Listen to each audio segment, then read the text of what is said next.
Pada saat para bandit itu mencoba untuk melarikan diri dari Suji karena ketakutan, para anggota kelompok Biro Pengawal Howling Tiger yang tak menyia-nyiakan kesempatan tersebut pun memburu para bandit dan membunuh mereka satu persatu.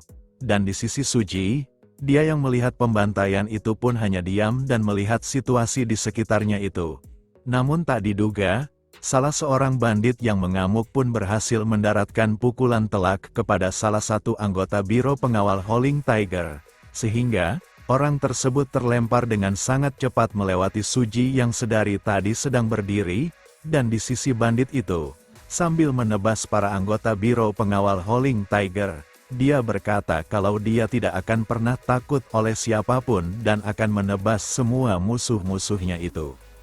Di sisi Suji, sambil melihat ke arah bandit tersebut, para arwah dari bandit-bandit yang ia bunuh pun berkata kepadanya, kalau orang yang sedang membantai anggota Biro Pengawal Howling Tiger tersebut bernama Igo, yang diketahui dia adalah mantan bos mereka sebelumnya.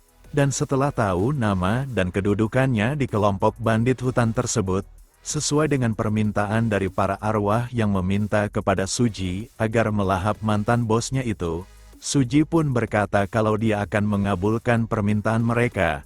Dan ketika saat Igo sedang membantai para anggota Biro Pengawal Howling Tiger, ketika ia mendengar seseorang memanggil namanya, saat ia berpaling ke arah suara itu berasal, Suji pun langsung melancarkan serangannya. Namun, meski serangan tersebut bisa ditahan oleh Igo, karena serangan tersebut begitu kuat, dia pun terdorong dan jatuh karena kuatnya serangan tersebut. Dan saat ia bertanya identitas dari Suji yang sambil menenteng para mayat dari kelompoknya itu, dia pun terkejut dan mulai merasa panik.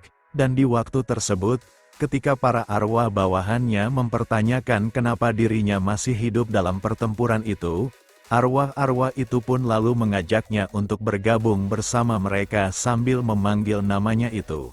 Sehingga, hal itu pun menimbulkan rasa takut yang amat sangat. Dan ketika para arwah-arwah itu mengajaknya kembali sambil menyebut namanya itu, Igo yang sudah tidak bisa berpikir jernih karena rasa takutnya itu pun langsung dipenggal oleh Suji.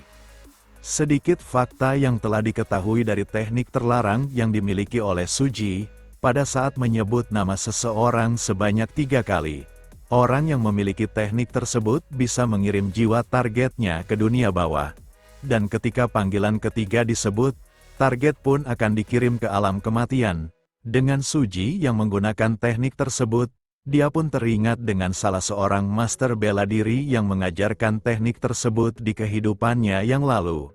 Dan di waktu itu, ketika ia sedang memanjat salah satu tebing yang begitu curam, dia pun sampai ke sebuah celah dari tebing tersebut dengan bertujuan menjalankan tugasnya sebagai seorang pengintai setelah bergabung ke dalam sebuah pasukan militer. Pada saat ia sedang beristirahat di celah tebing itu, ketika ia sedang merenungkan nasibnya yang tak beda jauh ketika masih menjadi budak, dia pun merasakan hawa membunuh yang begitu besar di sebuah gua yang berada di celah tebing itu. Suji yang tak berani menoleh ke arah hawa membunuh yang terpancar di gua itu pun bertanya-tanya. Apakah hawa membunuh yang begitu besar tersebut berasal dari seekor hewan buas ataukah sesosok makhluk halus? Dan ketika ia akan pergi menjauhi tempat tersebut, terdengarlah seseorang yang bertanya kepadanya, apa yang ingin Suji capai dengan berjuang sekeras itu untuk bertahan hidup? Karena ia anggap, kalau hidup Suji itu tidak lebih baik dari seekor serangga saja. Lalu pria itu pun memberikan pertanyaan, apakah Suji ingin bertaruh atas hidupnya itu? Karena, jika Suji berhasil, mungkin itu akan menjadi kesempatan untuk mengubah takdir hidupnya yang menyedihkan itu. Di sisi Suji, dia yang mendengar itu pun mencoba memberanikan menoleh ke tempat suara itu berasal sambil bertanya, bagaimana caranya ia bisa mempercayai kata-kata dari pria tersebut? Dan pria itu yang melihat sedikit keberanian dari Suji, dia pun lalu bertanya nama dari Suji, dan setelah Suji memperkenalkan dirinya, pria tersebut malah bertanya kembali nama dari Suji sambil mengeluarkan hawa membunuh dan aura yang begitu pekat, yang hal itu membuat Suji merasa ketakutan. Dan setelah menyebutkan namanya kembali, Pria itu yang berkata kalau ia akan bertanya untuk terakhir kalinya siapa nama dari Suji. Sebelum Suji selesai menyebutkan namanya itu, pria tersebut pun bergerak dengan cepat dan langsung mencengkeram lehernya itu. Sehingga, hal itu pun membuat luka dan langsung mengeluarkan darah dari mulutnya Suji. Sambil mencekik Suji di celah tebing curam tersebut, pria itu pun lalu berkata kepada Suji, jika ia ingin membunuh seseorang, cukup tanyakan namanya sebanyak 3 kali. Karena, tergantung dari jawaban targetnya itu, pria itu berkata kalau Suji akan dengan mudah bisa membunuh siapapun, dan diketahui, dia adalah Kokoufu, orang yang akan memberikan demonic power kepadanya. Sekaligus kelak akan menjadi masternya itu adalah perwujudan kejahatan di dunia martial world, yang mempunyai julukan sebagai Blood Demon. Setelah berhasil membunuh mantan dari pemimpin bandit tersebut, Suji yang melanjutkan pembantaiannya terhadap para bandit yang tersisa. Dia pun merasa ada yang sedikit aneh. Karena, meski ia menggunakan teknik yang diajarkan oleh Kokoufu, pikirannya menjadi lebih jelas daripada sebelumnya. Sedangkan, ketika di kehidupannya yang lalu ketika ia mempelajari teknik tersebut yang belum sempurna yang diajarkan oleh Kokoufu, demonik yang berakar di dantiannya seharusnya merasuk ke tulang dan menutupi pikirannya. Tetapi berbeda terbalik dengan yang sekarang. Karena, ketika ia menggunakan teknik tersebut pikirannya tidak terganggu oleh dampak dari teknik terlarang itu, dan setelah mengecek apa yang terjadi di dalam tubuhnya itu, akhirnya Suji pun menyadari, kalau perbedaan ketika ia mendapatkan demonic power di kehidupannya yang lalu adalah, karena ia telah melupakan semuanya setelah bergabung dengan pasukan militer. Sedangkan di kehidupannya yang sekarang sebelum bergabung dengan pasukan militer, ia masih menggunakan teknik pernafasan dan hal itu membuatnya bisa menjaga kesadaran dan kejernihan mentalnya itu. Dengan faktor yang tak diduga itu, Suji pun teringat dengan perkataan Kokoufu yang mengatakan, kalau sampai dirinya belum bisa benar-benar menguasai demonic power yang ia ajarkan, Kokoufu berkata kalau Suji tidak akan bisa menjaga kesadarannya itu. Namun setelah Suji bisa mengatasi masalah tersebut di kehidupannya yang sekarang, dia pun bertanya-tanya, kira-kira ekspresi apa yang akan dibuat oleh Kokoufu setelah tahu kalau dampak dari mempelajari teknik tersebut bisa diatasi hanya dengan teknik pernafasan. Dan ketika ia sedang memikirkan hal itu, Suji pun mendengar seseorang yang memanggil dirinya, dan setelah ia melihat ke arah suara itu berasal, ternyata itu dari para anggota Biro Pengawal Howling Tiger.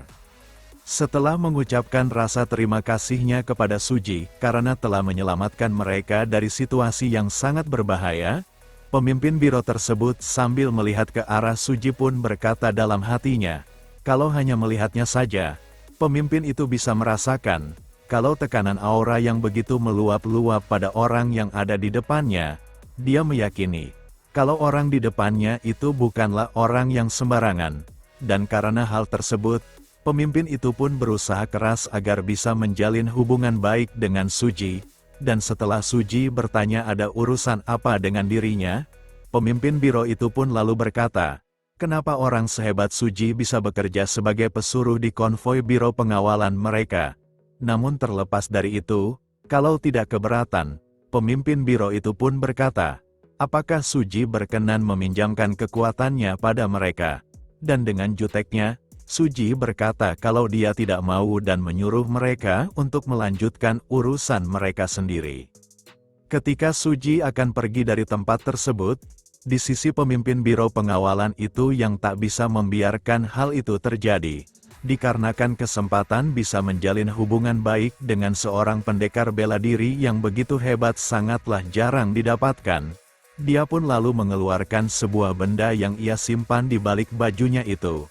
Dan setelah menunjukkan benda tersebut dan ternyata itu adalah sebuah token dari sektenya, pemimpin itu meminta Suji untuk mengambil token tersebut. Karena seperti yang mungkin Suji sudah ketahui, Sekte Tiger Pit, atau biasa disebut Howling Tiger, mereka adalah kelompok yang menjalankan biro pengawalan, yang bisa dibilang kalau sekte mereka adalah sekte yang terkemuka yang terletak di daerah Anhui. Dan jika Suji membawa token tersebut ke Sekte Tiger Pit, pemimpin itu berkata kalau Suji akan disambut sebagai tamu kehormatan. Dan kemudian, pemimpin itu pun lalu meminta Suji untuk mengambil token tersebut sebagai tanda terima kasih mereka atas pertolongan yang dilakukan oleh Suji.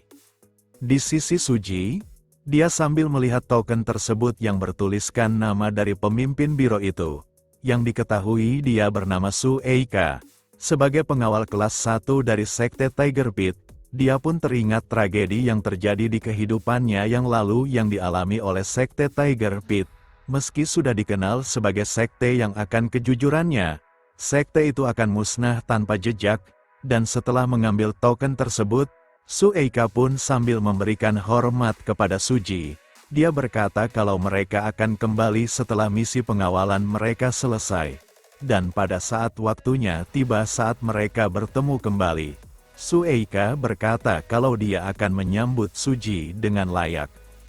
Di sisi Suji, setelah mengiyakan perkataan dari Su Eika, dia pun meminjam seekor kuda hitam yang dimiliki oleh kelompok mereka.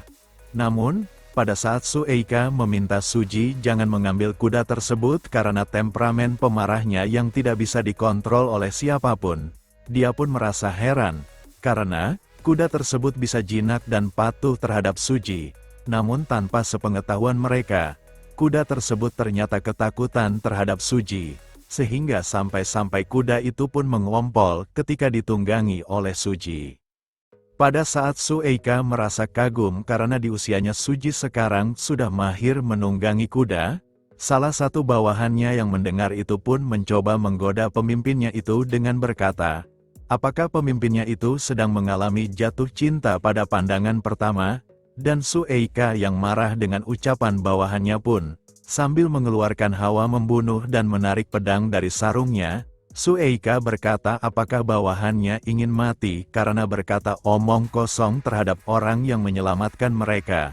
Dan setelah bawahannya meminta maaf karena candaannya itu, setelah menyarungkan pedangnya kembali, Su Eika berkata kepada mereka, kalau mungkin para bawahannya tidak menyadari, kalau teknik tombak yang digunakan oleh Suji, itu bukanlah teknik martial art, melainkan teknik tombak pasukan militer, ditambah, tingkat penguasaan Suji terhadap teknik tersebut sangatlah jauh dari usianya itu.